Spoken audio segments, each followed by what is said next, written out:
नमस्कार दर्शकों, business Fortnite में आपका पुनः स्वागत है।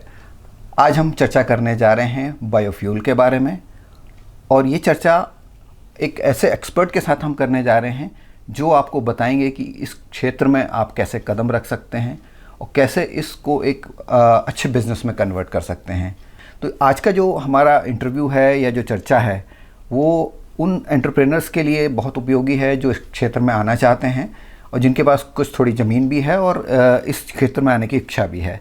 तो ये कैसे सेटअप किया जा सकता है, किस तरह की प्रक्रियाएं हैं इसकी, इन सब को जानने के लिए आज हम आपकी मुलाकात करा रहे हैं जाने माने चार्टर्ड अकाउंटेंट अभिषेक जैन जी से, जो कि बायोफ्यूल के क्षेत्र में भी काफ़ी अच्छा अनुभव रखते हैं और काफ़ी सारे जो लोग हैं, जो एंटरप्रेनर्स हैं, उनको वो हेल्प कर रहे हैं। एंड टू एंड पूरी वो कंसल्टेंसी दे रहे हैं उसमें, और उनको बता रहे हैं कि किस तरह से, चाहे वो कागजी प्रक्रिया हो चाहे मशीनरी की बात हो, उनको आप कैसे प्रोक्योर करेंगे और कैसे अपना पूरी यूनिट को सेटअप करेंगे। तो चलिए अब हम चलते हैं उन्हीं की तरफ। अभिषेक जी, आपका बहुत बहुत स्वागत है। नमस्ते रवीन जी, इतना अच्छा इंट्रोडक्शन देने के लिए। तो अभिषेक जी, हम जैसा कि आपने इंट्रोडक्शन में आपने देखा ही होगा, तो अब जानना चाहेंगे हम आपसे कि जो बायोफ्यूल है, बिल्कुल एक लेमैन की भाषा में हम समझाना चाहेंगे हमारे दर्शकों को कि बेसिकली होता क्या है इसके अंतर्गत। तो ये अगर इसकी परिभाषा को लेकर के चलें तो बायोफ्यूल है क्या? बायोफ्यूल का सीधे शब्दों में मतलब है पेड़ पौधों वनस्पति से बना हुआ फ्यूल। इसका फ़ायदा ये है कि ये कभी ख़त्म नहीं होता है। पेड़ पौधे वनस्पति को आप उगा सकते हैं और उससे हर बार आप फ्यूल बना सकते हैं। तो इसी तरह इसको प्रमोट कर रही है गवर्नमेंट, ताकि हम लोगों को फॉसिल फ्यूल पर डिपेंडेंसी ख़त्म हो जाए आने वाले समय में और अपना फ्यूल हम खुद बना सकें।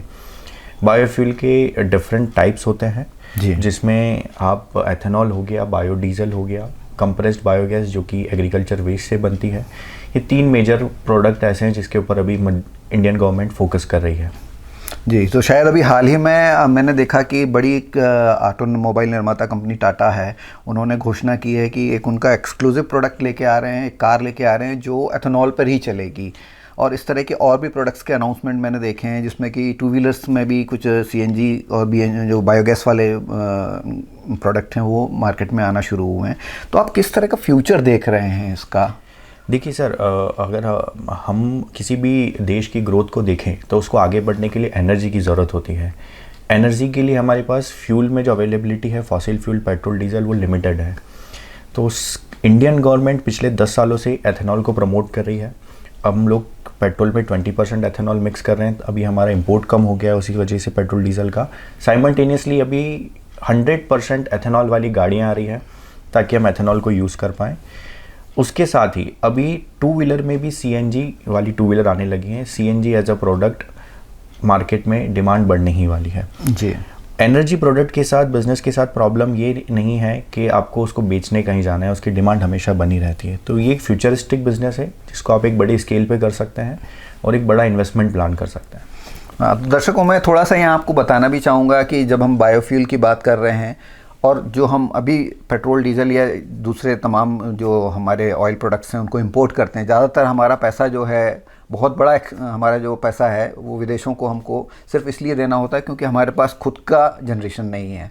तो ये जो पैसा हमारा जा रहा है, अगर हम इस क्षेत्र में आते हैं बायोफ्यूल के, तो ये पैसा जाना बंद होगा और इससे जो लोकल एम्प्लॉयमेंट है वो बड़ी संख्या में जनरेट होगा और यहाँ का पैसा और यहाँ का प्रॉफिट हमारे एंटरप्रेन्योर्स के पास रह पाएगा।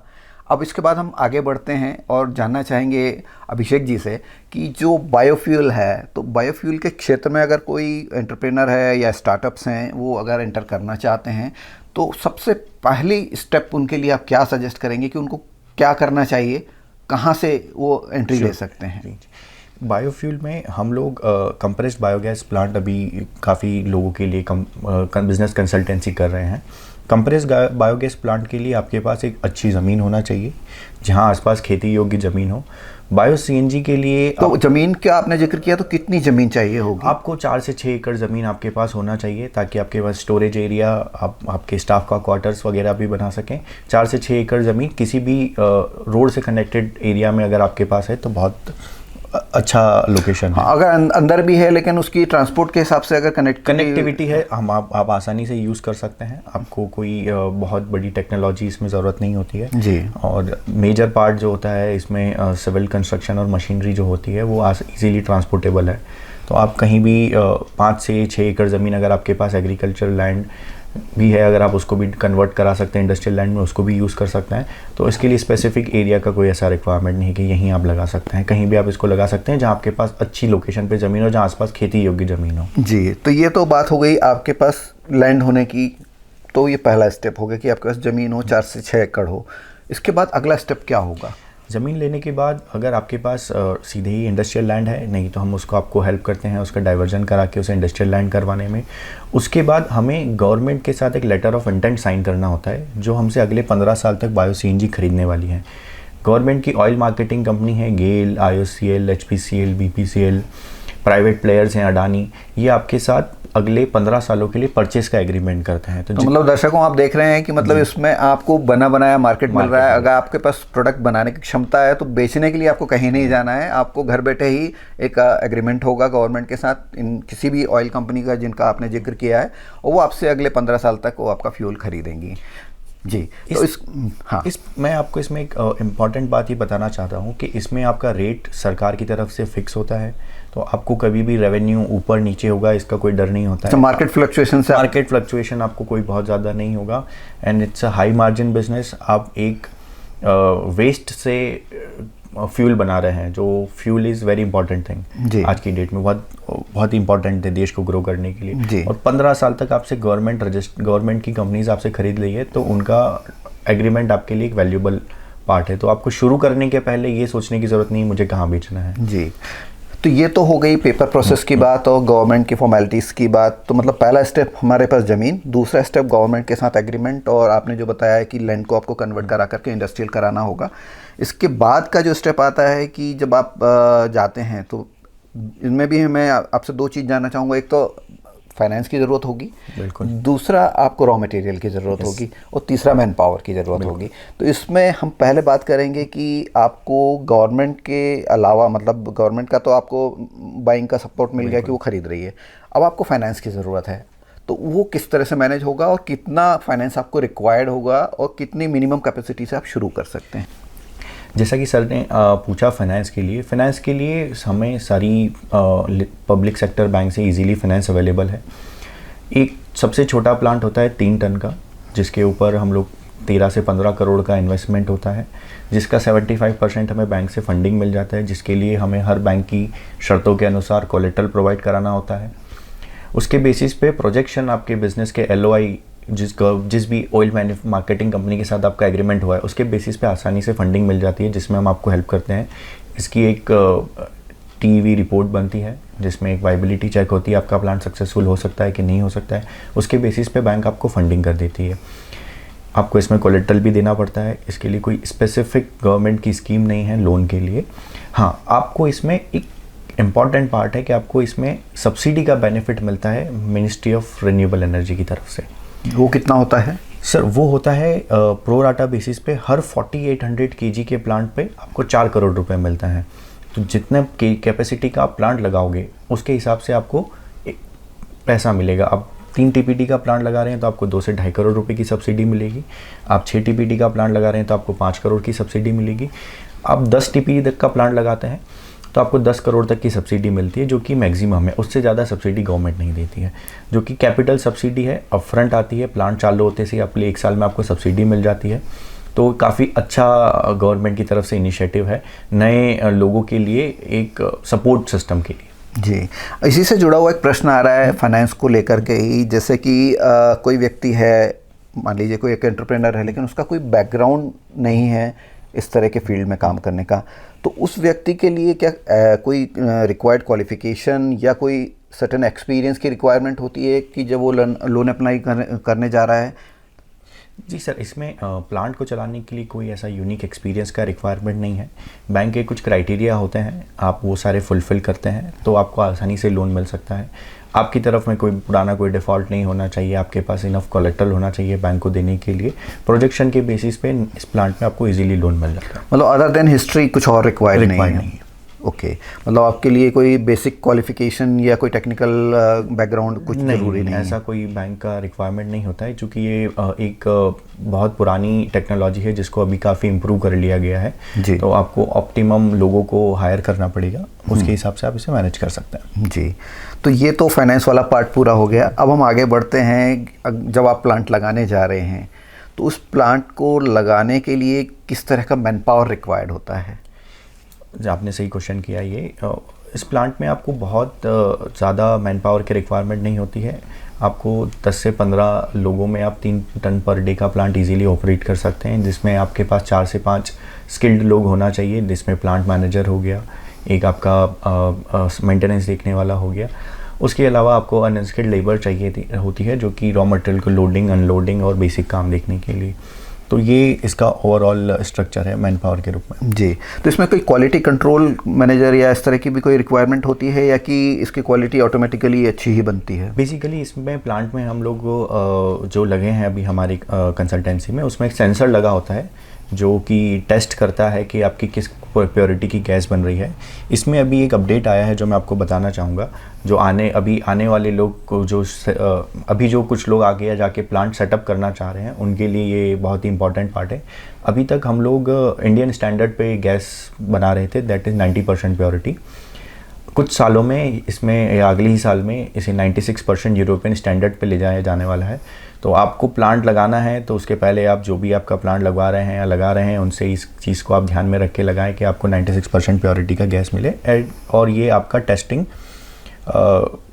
कोई भी ऑयल कंपनी खरीदते समय करती है, सेंसर में इसको टेस्ट किया जाता है जी। तो एडिशनल कोई क्वालिटी पर्सन आपको नहीं चाहिए रहता है, बट आप आपकी प्लांट की सेटिंग करने के लिए या मैनेज करने के लिए आपके प्लांट मैनेजर को ही यूज़ कर सकते हैं। जी, तो आपने जैसे बात की कि क्वालिटी के न्यू स्टैंडर्ड जो अगले साल आने वाले हैं 96% के, तो इसके लिए क्या ओवरऑल प्लांट को भी आपको मॉडिफाई करना पड़ेगा, या जो एग्जिस्टिंग आपका प्लांट होगा उसी से आप उतने क्वालिटी की गैस निकाल पाएंगे? इसमें मैं आपको यही रेस करना चाहूँगा, अभी तक जो पुराने बायो सीएनजी प्लांट थे वो बहुत ज़्यादा सक्सेसफुल नहीं हो पाए। उनका रीज़न ये था कि वो बहुत पुरानी टेक्नोलॉजी पे काम कर रहे थे। अभी हम फेंसन एंड रिटर के साथ काम कर रहे हैं, वो एक नई टेक्नोलॉजी लेके आए, थर्मोफिलिक टेक्नोलॉजी, जिसमें एक 50 डिग्री सेंटीग्रेड पे कॉन्स्टेंटली प्लांट में आपका बायो सीएनजी का जनरेशन होता है। तो ठंड में या बरसात के समय जब टेम्परेचर कम होता है तब आपका बायो सीएनजी का जनरेशन कंटिन्यूस होता रहता है। साइमल्टेनियसली उनके पास जो फिल्ट्रेशन टेक्नोलॉजी है जिसमें वो आपकी गैस को फिल्टर करते हैं, वो 96% की प्योरिटी को आसानी से पूरा करती है। तो पुराने प्लांट्स को अपग्रेड करना पड़ेगा, उनको उनका फिल्ट्रेशन टेक्नोलॉजी अपग्रेड करना पड़ेगा, वो अपने आप में एक बहुत बड़ा कॉस्ट है। तो आने वाले समय में जो भी प्लांट लगे हैं उनको आज ही इस टेक्नोलॉजी को अडॉप्ट करना पड़ेगा ताकि हम लोग उस प्योरिटी की गैस बना पाएँ। नहीं तो ये अगर आपने पुरानी टेक्नोलॉजी को अडॉप्ट किया तो आने वाले समय में आप ऑब्सोलीट हो जाएंगे, आप कुछ नहीं कर पाएंगे उसमें। और जैसा कि आपने बताया कि ओल्डर टेक्नोलॉजी में विंटर्स में या ठंडे मौसम में गैस जनरेशन उतना नहीं हो पाता, लेकिन जो न्यू टेक्नोलॉजी है वो राउंड द ईयर आपको सेम प्रोडक्शन करके देगी। बिल्कुल। इस टेक्नोलॉजी में एक हॉट वाटर टैंक के through continuous hot water circulate किया जाता है, जिससे आपके प्लांट का टेम्परेचर 50 डिग्री पे मेंटेन रहता है। तो आपको through out the year bio CNG का प्रोडक्शन मिलता है, उससे आपको काफ़ी ज़्यादा मात्रा में रिटर्न मिलता है जो पुराने प्लांट्स में नहीं मिल रहा था। जी, अब इसके बाद अगला स्टेप हम बात करेंगे, क्योंकि मान लीजिए जब आपने प्लांट लगा लिया है तो उसके लिए अब आपको चाहिए रॉ मटेरियल। बिल्कुल। तो ये रॉ मटेरियल की आपूर्ति किस तरह से इंश्योर की जा सकती है, और किस तरह का मटेरियल इसको बनाने के लिए यूज़ किया जाता है? तो जैसा मैंने बताया, बायोफ्यूल बनता है पेड़ पौधों से या किसी भी तरीके के सूक्ष्म जीवों से। तो रॉ मटेरियल के लिए नेपियर ग्रास एक बड़ा सस्टेनेबल प्रोडक्ट है जिससे हम बायो सीएनजी बना सकते हैं। एग्रीकल्चर वेस्ट आप यूज़ कर सकते हैं। एग्रीकल्चर वेस्ट में क्या कुछ लिया जा सकता है? एग्रीकल्चर वेस्ट में वो सारे प्रोडक्ट जिसे आसानी से क्रश किया जा सकता है। पेड़ का तना नहीं होगा, पत्तियाँ चल जाएगी, उस तरीके का। अभी हम हरियाणा में एक प्लांट कर रहे हैं, कंसल्टिंग कर रहे हैं, जहाँ पे हम पराली से बायो सीएनजी बना रहे हैं, जो कि हरियाणा का पॉल्यूशन का एक बहुत बड़ा कारण है। दिल्ली उसकी वजह से दुखी है। हाँ। वहाँ पराली से बना रहे हैं। आप पराली एग्रीकल्चर वेस्ट यूज़ कर सकते हैं, आपकी सब्जी का वेस्ट यूज़ कर सकते हैं। अब ये आपको रॉ मटेरियल कैसे सोर्स करना है आपकी प्लांट की लोकेशन पर डिपेंड करता है। अगर आप किसी बड़े शहर के पास में प्लांट लगा रहे हैं तो आप म्यूनसिपल वेस्ट पे डिपेंडेंट हो सकते हैं जो कि बायोडिग्रेडेबल हो। किचन वेस्ट जो कलेक्ट करते हैं। और अगर आप किसी ग्रामीण एरिया में या शहर से दूर लगा रहे हैं तो आप नेपियर ग्रास की खेती कर सकते हैं या किसानों से करवा सकते हैं इजीली। और इसमें किसान नॉर्मल खेती से 1.5 गुना ज़्यादा इनकम करता है। मतलब वो उनके लिए भी वाइबल है। और इसकी खेती बहुत आसान है, नेपियर ग्रास की खेती बहुत आसान है। उसमें आपको कोई एडिशनल प्रोसेस नहीं करना होता है। एक बार आप नेपियर ग्रास लगाई तो अगले 7 साल तक आप उससे फसल ले सकते हैं। मतलब उसको बार बार आपको लगाने की भी ज़रूरत नहीं है। मतलब एक बार आपने उसको लगा दिया तो वो 7 साल तक आपको फ्रूट देती रहेगी एक तरीके से। Great great great. तो अब इसके बाद बात करते हैं, आपने प्रोडक्ट बना लिया। प्रोडक्ट बनाने के बाद हमने मार्केटिंग की जिक्र किया था कि वो आपको ऑयल कंपनियां उसकी लगातार परचेस कर सकती हैं। तो इसके अलावा भी कोई ऐसे एवेन्यूज़ हैं जहां इस फ्यूल का इस्तेमाल हो सकता है जो आप अदर देन गवर्नमेंट कहीं और भी सप्लाई कर पाएंगे इसको? बिल्कुल। तो सरकार ने हम पे कोई बाउंडेशन नहीं रखा है कि आप सीएनजी कहाँ बेच सकते हैं, कहाँ नहीं बेच सकते हैं। इससे पहले मैं एक छोटा सा आपको बताना चाहूँगा, सीएनजी एक एक्सप्लोजिव आइटम है। तो सरकार का एक डिपार्टमेंट होता है पैसो, जिसका हमको अप्रूवल लगता है। आप पैसो अप्रूव्ड व्हीकल्स में से ट्रांसपोर्ट कर सकते हैं और स्टोर कर सकते हैं, उस एरिया में स्टोर कर सकते हैं। सीएनजी एज अ फ्यूल कोई भी फैक्ट्री यूज़ कर सकती है। जो अभी एलपीजी यूज़ कर रही है वो सीएनजी यूज़ कर सकती है। अगर उनके पास स्टोरेज का लाइसेंस है या उनके पास खुद का ट्रांसपोर्ट व्हीकल है, आप उनको भी बेच सकते हो सीधे, और सरकार से ज़्यादा रेट पे बेच सकते हो। वो आपके लिए एडिशनल रेवेन्यू है जी। सरकार का एलओआई आपके लिए एक फिक्स इनकम है। अगर कहीं कुछ नहीं बिका तो आप सरकार को बेच सकते हैं। मतलब इन अ वे आप खुद का पेट्रोल पंप या कुछ का फ्यूल स्टेशन कर सकते बिल्कुल। हैं। आप चाहें तो अपने ब्रांड की बायो सीएनजी बना सकते हैं। आपको क्वालिटी पैरामीटर फुलफिल करना होंगे, जो कि गवर्नमेंट के हैं 96% आने वाले समय में अभी 90% के आसपास है। उसके बेसिस पे आप अपना खुद का पेट्रोल पंप लगा सकते हैं बायो सीएनजी का, और वहाँ से आप सीधे सीएनजी भर सकते हैं गाड़ियों में लोगों की जी। तो ये आपके लिए एडिशनल रेवेन्यू है। तो जब भी अगर आपके पास अगर एक्सेसिबिलिटी है, आप अच्छे रोड के आसपास, किसी हाईवे के आसपास अगर आपका प्लांट है, तो आप सीधे पेट्रोल पंप बना सकते हैं, अपना सीएनजी पंप बना सकते हैं और सीधे लोगों को गाड़ियों में आप अपनी सीएनजी भर सकते हैं जी। इसके बाद हमारे दर्शकों के दिमाग में एक प्रश्न आ रहा होगा अभिषेक जी कि ये सारी प्रक्रिया अगर कोई करता है, मान लीजिए उसके पास लैंड अवेलेबल है, बाकी क्वालिफिकेशन उसकी पूरी हैं, तो ओवरऑल कितने टाइम में एंड टू एंड अगर हम बात करें तो आप उनको ये सारी चीज़ें सेटअप करा के दे पाएंगे? देखिए, इस पूरे प्रोजेक्ट में सबसे ज़्यादा इम्पॉर्टेंट है लाइसेंसिंग एंड अप्रूवल। इसमें सबसे इम्पॉर्टेंट लाइसेंस होता है पैसों का। उसके बाद हमें पॉल्यूशन कंट्रोल बोर्ड का अप्रूवल लेना होता है। अभी हमें लेटेस्ट जो नोटिफिकेशन आया है, अगर हम एक ज़ीरो लिक्विड डिस्चार्ज प्लांट बनाते हैं तो हमें वाइट कैटेगरी का अप्रूवल मिलता है, जिसमें हम आपको हेल्प करते हैं कि कैसे उस प्लांट को ज़ीरो लिक्विड डिस्चार्ज बनाना है। ये सारी अप्रूवल से लेके प्लांट चालू होने में आपको 1.5 साल तक का समय लगता है। आज आपने डे 1 पे हमारे पास आए कि सर ये मेरे पास ज़मीन है, मुझे प्लांट चालू करना है, तो इन नेक्स्ट 1 to 1.5 ईयर हम आपको एंड टू एंड पूरा प्रोसेस कंसल्टिंग कर देंगे, जिसमें हम आपको फाइनेंसिंग अप्रूवल सब कुछ करा के देंगे। 1 साल का इसमें कंस्ट्रक्शन का टाइम लगता है। तो 6 महीने आपका अप्रूवल्स का टाइमिंग हो गया, 1 साल आपका कंस्ट्रक्शन और चालू करने का टाइम हो गया, 1.5 साल में आपको इससे रेवेन्यू आना चालू हो जाएगा।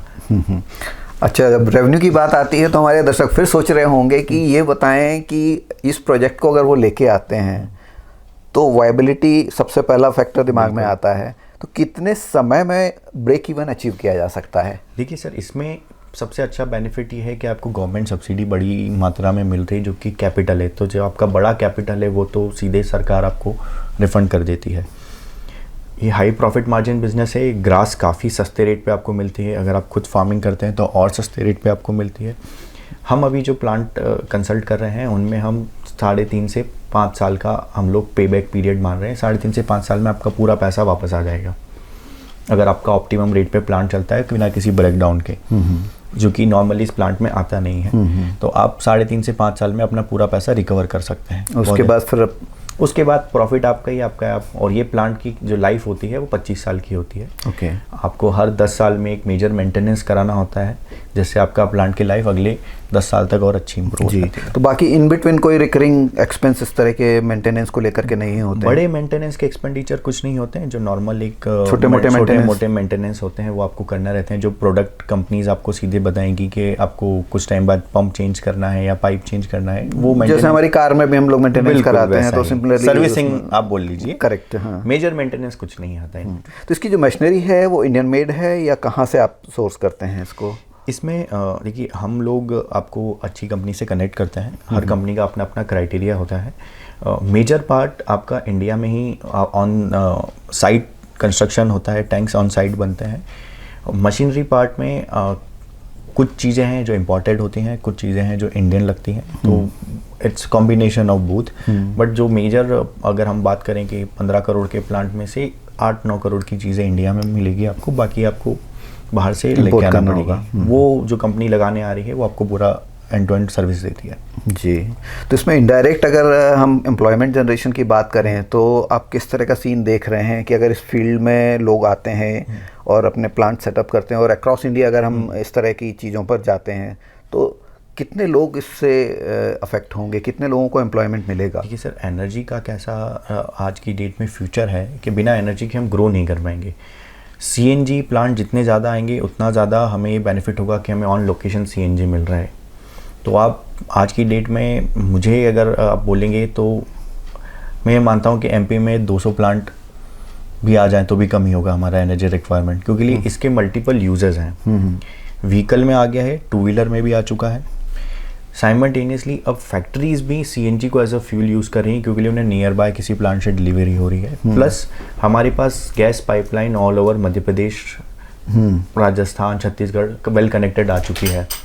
तो अगर आपके आसपास एनर्जी का रिक्वायरमेंट नहीं है, आप पाइपलाइन में डालिए, वो दूसरे किसी राज्य में चली जाएगी। तो इसमें बहुत बढ़िया स्कोप है फ्यूचर में किसी भी एंटरप्रेन्योर के आने के लिए। ये बड़ा कैपिटल इन्वेस्टमेंट का प्लान है, तो आप उसी के साथ इसमें एंट्री करें और हम आपकी सहायता के लिए हमेशा तैयार हैं उसके लिए। ओके। इसके अलावा अगर आपके दिमाग में कोई बात आ रही हो जो हम चर्चा के दौरान मिस कर रहे हों तो वो भी आप हमारे दर्शकों को बता सकते हैं। हम लोग बायोफ्यूल में काम कर रहे हैं पिछले 4 साल से। तो बायोफ्यूल में भी दूसरी जनरेशन का बायोफ्यूल आ चुका है। फर्स्ट जनरेशन बायोफ्यूल वो है जिसमें हम लोग ह्यूमन कंजम्पशन के प्रोडक्ट से फ्यूल बना रहे हैं, जैसे एथेनॉल में हम लोग ग्रेन और मक्का से बना रहे हैं। उसमें हमें एक कांस्टेंट यह रहता है कि हम किसी ह्यूमन के कंजम्पशन की फूड से फ्यूल बना रहे हैं। सेकेंड जनरेशन फ्यूल में हम लोग उन चीज़ों से बायोफ्यूल बनाते हैं जो ह्यूमन कंजम्पशन में नहीं आ रहा है, जैसे कि हम लोग बनाएंगे पराली से, नेपियर ग्रास से। तो ये एक लॉन्ग टर्म सस्टेनेबल मॉडल है जिसमें फार्मर की इनकम भी बढ़ रही है और हमारी एनर्जी नीड्स भी पूरी हो रही हैं। तो ये एक फ्यूचर का सिक्योर्ड बिजनेस है जिसमें अगले 15 साल तक आपको सेल्स करने के लिए कोई बहुत ज़्यादा किसी में हाथ पैर मारने की ज़रूरत नहीं है। आपने शुरू में मेहनत किया, उसके बाद आप इस प्लांट को ऑप्टिममली रन कर सकते हैं लंबे टाइम तक। मतलब ऑटो मोड पे हो गए वापस के बाद? ऑटो मोड पे हो गए। और सरकार इसमें आपको काफ़ी सपोर्ट कर रही है। ऑयल मार्केटिंग कंपनीज काफ़ी सपोर्टिव हैं, बैंक्स भी काफ़ी सपोर्टिव हैं। और आपको जो एग्रीकल्चर रिच स्टेट है मध्य प्रदेश जी, और एग्रीकल्चर तो इंडिया का सबसे बड़ा बैकबोन है, तो आपको आसानी से लैंड भी मिल जाती है रॉ मटेरियल के लिए। और किसान भी हैप्पी होता है क्योंकि वो 1 एकड़ से अप टू 2 लाख रुपए तक कमा सकता है सिर्फ और सिर्फ नेपियर ग्रास उगा के साल भर में, without any huge manual labour.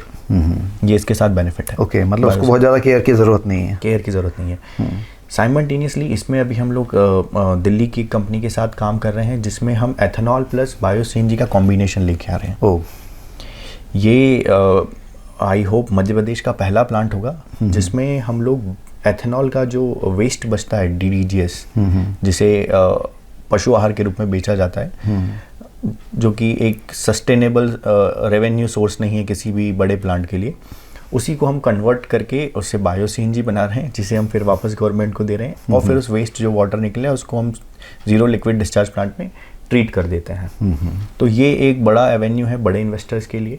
वो अगर कोई बड़ा प्रोजेक्ट सेटअप करना चाह रहे हैं तो वो बायो सीएनजी प्लस एथेनॉल का कॉम्बिनेशन सेटअप कर सकते हैं फ्यूचर के लिए। जी जी जी। तो थैंक यू सो मच दर्शकों। आज अभिषेक जी ने बायोफ्यूल को लेकर के बहुत इन डेप्थ जानकारी हमारे दर्शकों को दी है। और आप में से जो भी लोग आपसे अभिषेक जी से कंसल्ट करना चाहें या उनसे किसी तरह की मदद लेना चाहें तो हम हमारे डिस्क्रिप्शन बॉक्स में उनका नंबर और डिटेल्स दे रहे हैं ताकि आप उनसे डायरेक्टली कनेक्ट कर सकते हैं। और जो भी आपकी क्वेरीज़ हैं, अगर इसके अलावा भी आपको लगता है कि कुछ और आपकी जानकारी से छूट रहा है तो आप हमारे कमेंट बॉक्स में लिख के भेज दीजिए। हम अगला एपिसोड आपके जो कमेंट्स होंगे, जो आपकी बातें होंगी, जो आप जानना और चाह रहे होंगे, उस पर ज़रूर क्रिएट कर देंगे ताकि कोई भी क्वेरी आपकी बचे ना और आप निश्चिंत होकर के इस फील्ड में आ सकें। आज के लिए बस इतना ही। Thank you so much.